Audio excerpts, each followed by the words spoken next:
What's up guys, Caden from Speed Industry here, and today we're going to be installing this Blitz strut bar for the MK5 Supra. This is made out of a thick hollow aluminum, so it keeps it rigid but also lightweight, and it also keeps the car's suspension nice and tight, so it improves the car's maneuverability at the track. Basically what this does is reduces the distortion of the vehicle's body during cornering and braking, overall improving the vehicle's maneuverability. Out of the box, this is what you get. You get the actual strut bar itself, you even get an instruction manual, as well as some stickers.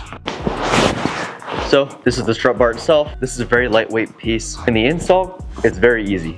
Once you bolt up the brackets together, you can simply install it into your Supra. Also, I want to add, from what I know, the 2019 Supras, they don't have a threaded slot in the strut tower assembly, so you'll need a bolt and nut to tighten down the strut brace. As for the other Supras, all you need is a bolt that threads into the strut tower assembly.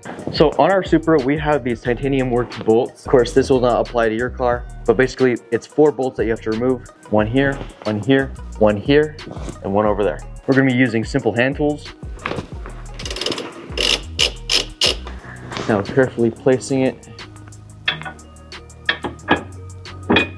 Next up, install your washers. Next up, install the bolts. Make sure you hand tighten it first. Make sure all the threads are nice and not cross-threaded.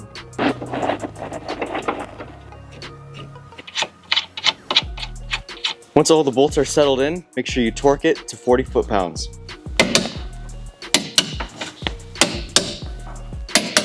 And just like that, in about 10 minutes of your time, you've improved your chassis rigidity and made your engine bay look a little bit better. Thank you guys so much for watching. If you guys want to see more, be sure to like and subscribe to see more content like this. And with that, we'll see you in the next one.